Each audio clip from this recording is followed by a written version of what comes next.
What if I told you that the person you've become, the job you hold, the reputation you protect, the life you've carefully built, might not be who you truly are? What if everything you've been fighting to maintain was never really chosen by you at all, but silently assigned before you were even old enough to question it? You see, long before you ever made your first conscious decision, the world was already whispering its expectations into your ears. From your earliest memories, you were praised when you followed the rules and corrected when you strayed from them. You were rewarded for obedience, not for authenticity. Be a good child, make us proud, don't make mistakes. Approval wasn't just a comfort, it became your survival strategy. And so you adapted. You learned how to read the room, how to suppress parts of yourself that felt risky to express, how to become exactly what was required to secure love, safety, and belonging. As you grew, the script became more elaborate. School reinforced the pattern.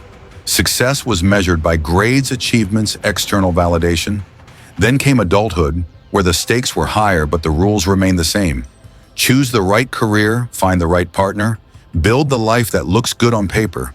And for years you succeeded. You collected milestones. You played your part perfectly. But somewhere along the way, a quiet question began to stir. If I've done everything right, why do I still feel so empty?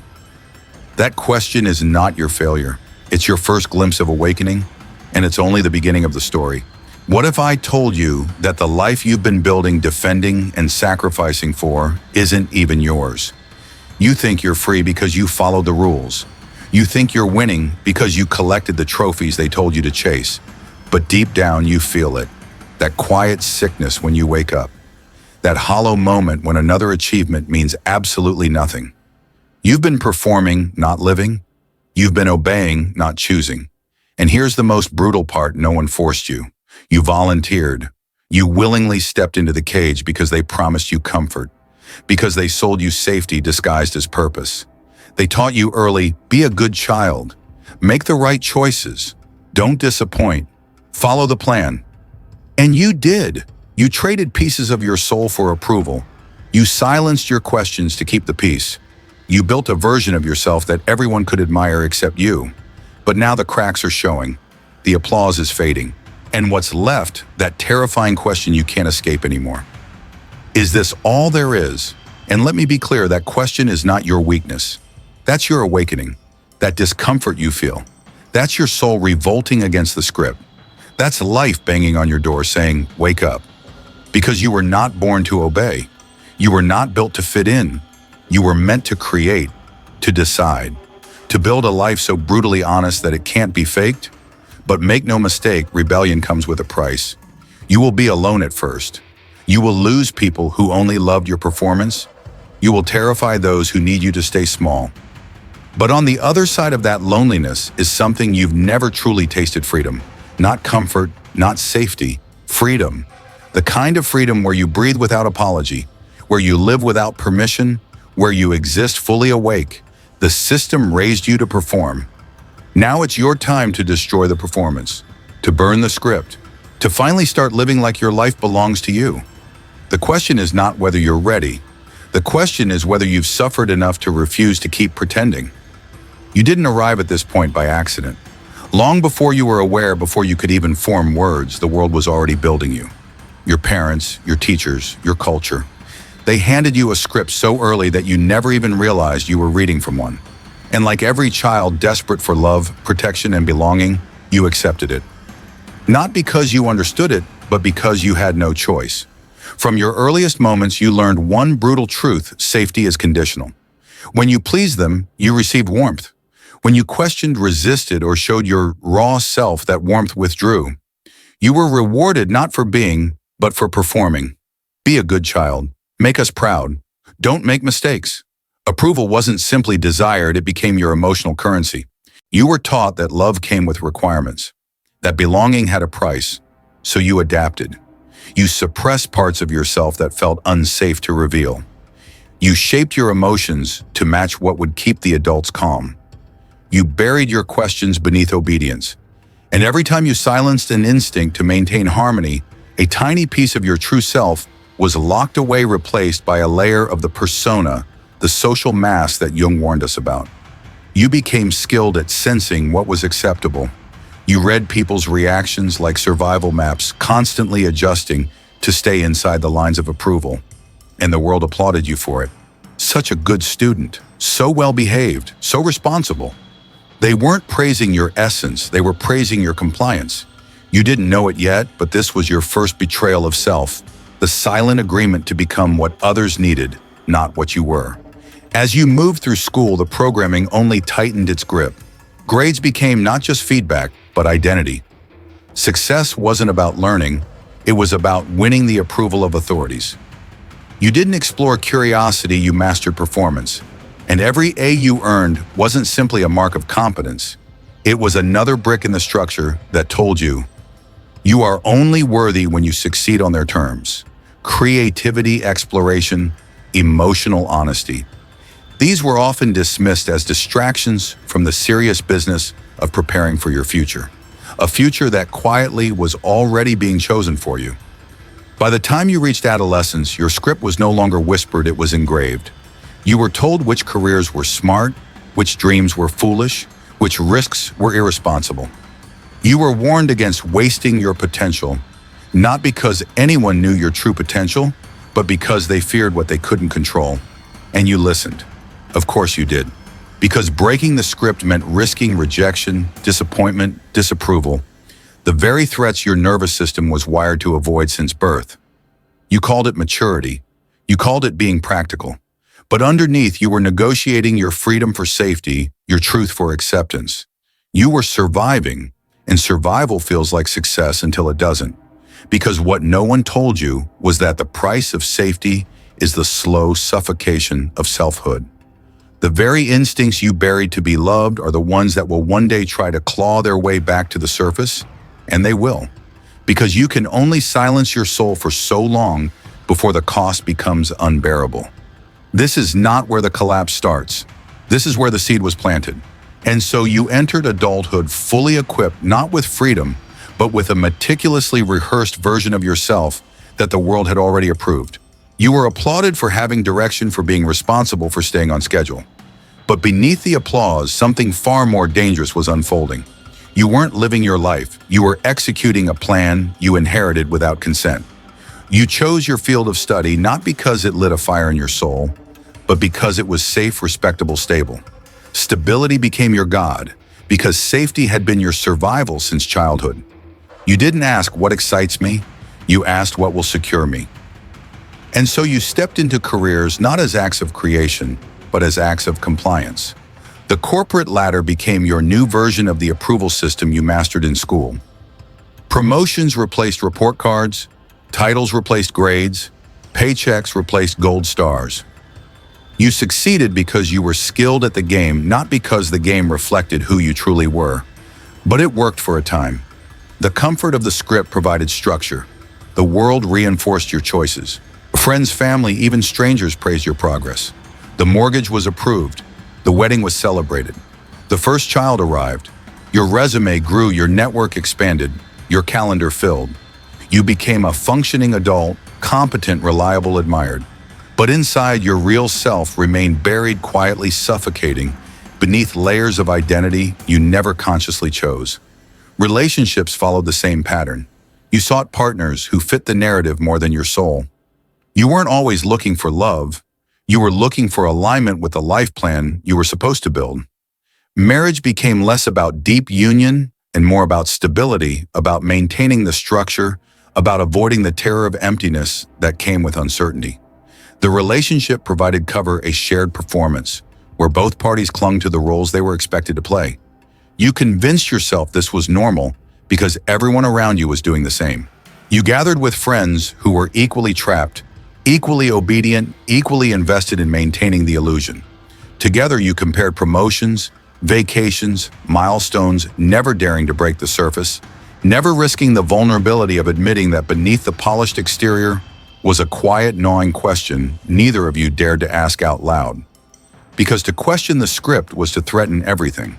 It wasn't simply fear of failure, it was fear of social exile. Fear that if you stopped performing, you would lose the approval, the belonging, the sense of identity you worked so hard to construct. So you stayed busy. You filled your days with responsibilities, with goals, with constant motion. You believed the next milestone would finally bring peace. The next raise, the bigger house, the family expansion, the retirement account growing steadily. But peace never arrived, because peace was never built into the script. Only performance was.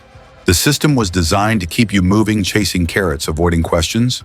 And each time that unsettling voice inside whispered, "Is this who I really am?" you buried it beneath more productivity. You told yourself you were being mature, responsible, disciplined. But discipline becomes a cage when it's in service of a life that no longer reflects your truth. And so you performed not because you were weak, but because survival had trained you to obey. But that obedience had a cost. And though you didn't fully realize it yet, the cracks were already forming. You reached the point where most people believe life should finally feel complete. The boxes have been checked, the milestones collected like trophies on a carefully arranged shelf. Your job title carries weight. Your financial statements reflect years of discipline. Your family looks stable to the outside world. You are the model of what society promised would bring satisfaction. And yet something inside you refuses to celebrate. Not because you failed, but because you succeeded and still feel empty. This is the cruelty of the plateau. You're not falling behind. You're exactly where you were supposed to be. That's what makes the emptiness even more disturbing. Because if this was the finish line you worked so hard for, why does it feel so hollow? You sit at your desk, attend your meetings, exchange polished small talk with colleagues who wear the same carefully managed smiles. You discuss promotions, market trends, vacation plans, but underneath the rehearsed conversations, you feel yourself withdrawing. You watch the world from a strange distance, as if you're present, but no longer fully alive inside your own skin. The same routines that once offered a sense of progress now feel repetitive, mechanical, drained of meaning. Even your moments of supposed joy feel like rehearsed rituals, family dinners, anniversaries, weekend getaways. You know your lines, you play your role, but the spark that once animated your actions has dimmed. At night, when the house grows quiet and distractions fall away, the question you've been suppressing begins to whisper louder. Is this it? Is this all I've built my life for? You roll over, check your phone, scroll through curated images of other people's highlight reels, searching for comfort, for distraction, for anything that might drown out the quiet discomfort growing inside you. But the discomfort isn't circumstantial, it's structural. You sense, perhaps for the first time, that what you're experiencing isn't simply burnout or stress, it's misalignment. You are no longer running out of energy, you are running out of reasons. The career that once validated you now feels like a polished cage. The relationships that once anchored you now feel transactional, rooted more in shared obligations than deep connection. Even your ambitions feel artificial, like echoes of goals that once mattered but no longer resonate. You catch yourself wondering if you ever truly wanted any of this, or if you simply became masterful at following the path laid out for you. The applause still comes, but it sounds distant, hollow, irrelevant. The compliments feel disconnected, as if they're being given to someone else, the version of you that was built to be admired but never to be fully seen. And that's the most unsettling realization of all. The world loves the performance you've perfected, but no one truly knows the person beneath it. Maybe not even you. You've built a life that fits every expectation except your own.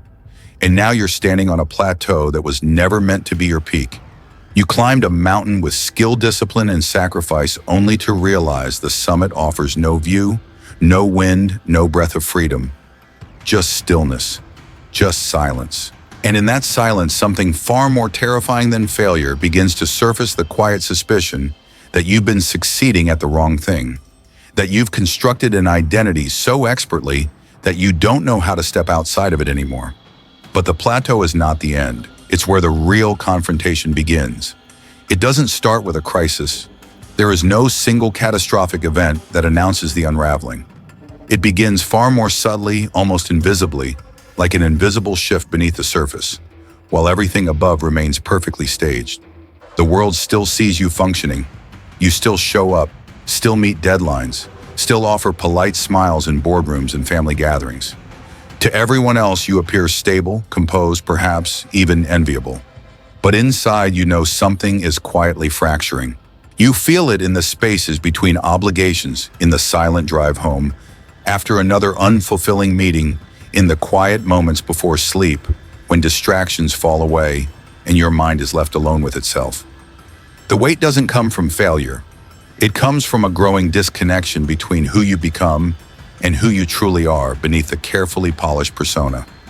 The version of yourself that you once proudly constructed now feels like an actor reading lines from a script you no longer believe in. And yet you continue performing because that's what you've always done. Because admitting that you no longer belong inside your own life would mean confronting everything you've spent years protecting. The career, the marriage, the reputation, the stability, all built carefully, all requiring maintenance, all offering the illusion of safety. But safety is no longer enough. The same routines that once brought comfort now feel hollow, robotic, drained of vitality. You complete your task, meet your obligations, but inside you feel increasingly numb, as though you are observing your own life from a distance rather than inhabiting it fully. Conversations grow thinner, achievements feel flat, even joy begins to feel mechanical, rehearsed, like playing out a role you no longer want but don't know how to exit. You find yourself pulling away emotionally even as you maintain the external image. The gap between your outer performance and your inner experience widens, and with it comes a kind of silent grief, not for what you've lost, but for what you never allowed yourself to fully become. And then comes the most unsettling realization of all: no one else sees it. There's no intervention coming. No one will knock on your door and ask, "Are you okay? Are you sure this is your life?" Because to everyone else, you appear fine. You've played the role so convincingly that even those closest to you have accepted the mask as your face. That's what makes this collapse so dangerous. It is silent, invisible, happening entirely within the walls of your own mind. You're not breaking down in a way that invites help. You're breaking apart internally while externally maintaining the performance. And the longer this continues, the heavier it becomes. You begin to sense that you are running out of space, out of breath, out of time to keep pretending.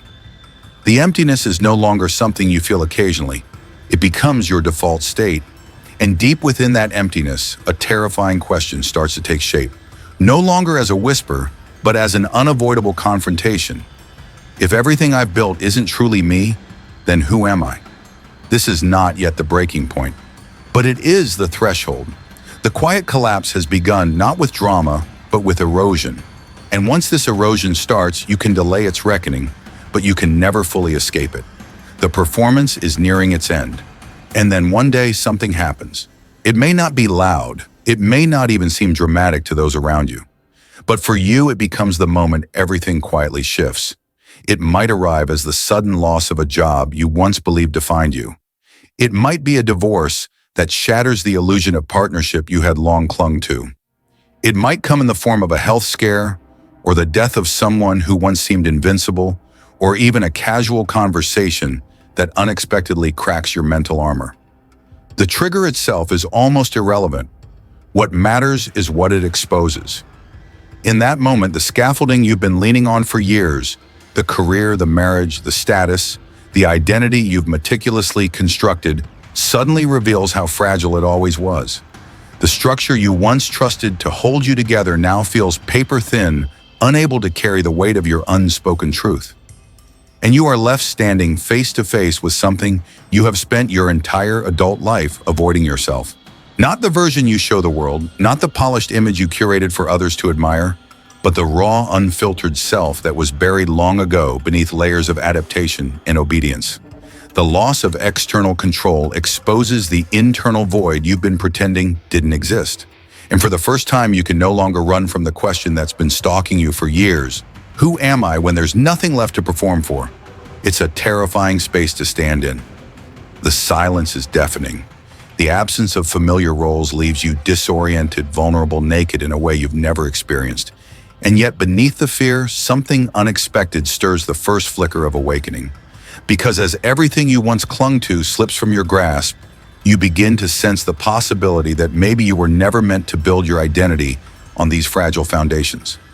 Maybe the collapse isn't the failure you feared, but the necessary demolition of a life you were never truly meant to live. The pain you feel in this moment is not the pain of breaking, it's the pain of shedding. The shedding of expectations that were never yours. The shedding of identities you adopted to stay safe. The shedding of dreams that were planted in you by others long before you had the chance to question them. And with that shedding comes a dangerous gift choice. For the first time, you are no longer bound by the script you inherited. You are free to rewrite the story, not to please others, not to seek validation, but to finally align with who you are beneath the performance. But this awakening is not without cost. You will grieve the version of yourself you're leaving behind. You will face resistance from those who were invested in your old identity. You will stand alone in ways that feel unfamiliar and brutal, but you will also taste a kind of clarity and sovereignty that few ever experience, the clarity that comes when you finally stop pretending. The moment of collapse becomes the moment of invitation. And though it arrives wrapped in fear, it is nothing less than the beginning of your liberation. And now you stand here. The collapse has already begun its silent work, stripping away the scaffolding you once called identity. You're no longer hiding behind busyness. The distractions that used to work, the projects, the promotions, the carefully curated images, they've lost their power. You can't escape into them anymore because something inside you refuses to be silenced. You've run out of places to hide from yourself. And what you're facing is not some external enemy, not some unexpected failure, but something far more terrifying, the undeniable truth that most of your life was built on a version of you that never truly existed. That the career you fought for, the relationships you secured, the reputation you guarded, all of it, may have been nothing more than elaborate strategies to earn safety, to avoid rejection, to fit inside a system you never chose. You succeeded at becoming who they needed you to be, but you never became who you were. And now that difference feels unbearable. The old self is dying, not because of weakness, but because you've finally outgrown the cage. And yet in this space between death and rebirth, you feel completely unanchored. This is the terrifying paradox of awakening. Everything false is falling away, but nothing stable has yet replaced it. You are floating in emotional freefall, too conscious to go back, too uncertain to move forward. The people around you don't see this war inside you. They still see the performer, still expect the old version. They compliment your strength while you secretly tremble. They admire your consistency while you quietly suffocate. And you play along because it's easier to keep pretending than to expose your unraveling. But the weight grows heavier. Every conversation that requires you to fake alignment feels like a small betrayal. Every polite smile feels like one more nail in the coffin of your authenticity. The more you pretend, the more exhausted you become, not physically, but spiritually.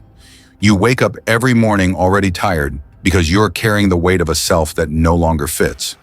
And it's here in this unspeakable exhaustion that the true battle begins. This is no longer about external success. This is no longer about the opinions of others.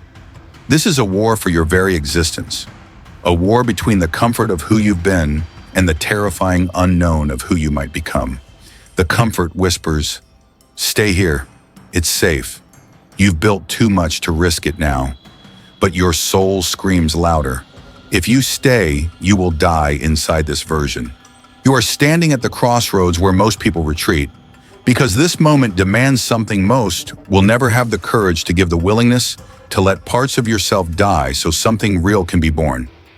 You must watch the false layers fall away, the identity that earned you applause, the roles that earned you belonging, the compromises that earned you approval. You must sit in the loneliness of shedding what no longer serves you.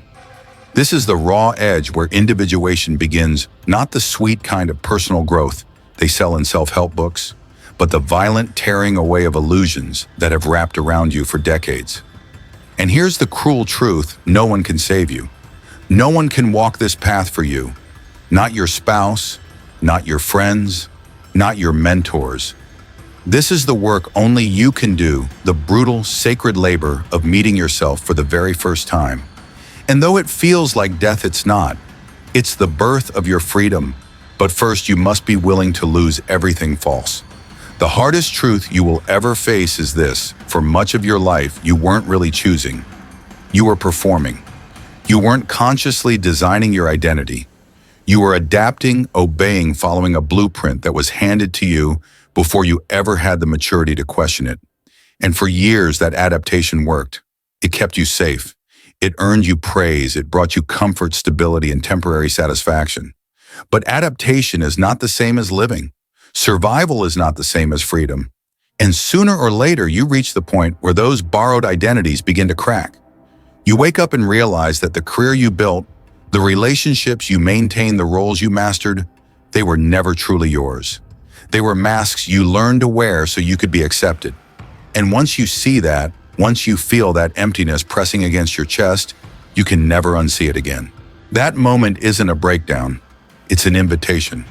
It's your soul demanding that you finally stop outsourcing your life to scripts you never wrote. It's not telling you that everything was a mistake, it's showing you that now for the first time you are ready to choose consciously. The tragedy is that most people retreat at this threshold. The fear of losing stability keeps them trapped inside a version of themselves that no longer fits. They stay busy, stay productive, stay admired, but they are no longer alive. Don't make that mistake. Because on the other side of that fear is a kind of freedom you've never tasted. But this freedom doesn't come from burning everything to the ground recklessly. It comes from something far more courageous, radical honesty. You must be willing to stand still in the silence without distraction and ask yourself the questions you've spent years avoiding. Who am I beneath everything I've built? What do I actually want, not what I've been conditioned to want? Where have I been performing instead of living? And perhaps most importantly, am I willing to lose what's false in order to reclaim what's real?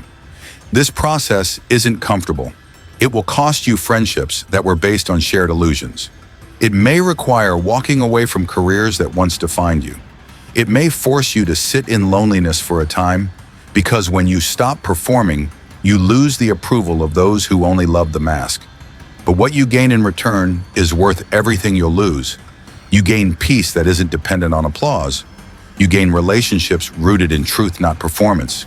You gain work that aligns with your soul, not just your paycheck. You gain the ability to finally breathe fully and unapologetically because you're no longer living on borrowed air. The American culture you grew up in will tell you to chase more success, more money, more status. But what you truly need isn't more, it's less. Less pretending, less performing, less numbing, more alignment, more sovereignty, more truth. This isn't self-improvement, this is self-liberation. It's not about becoming a better version of the performer, it's about killing the performance altogether and allowing your true self to finally emerge. And from that place, everything you build will no longer be a mask, it will be your life. Entirely yours. No permission required.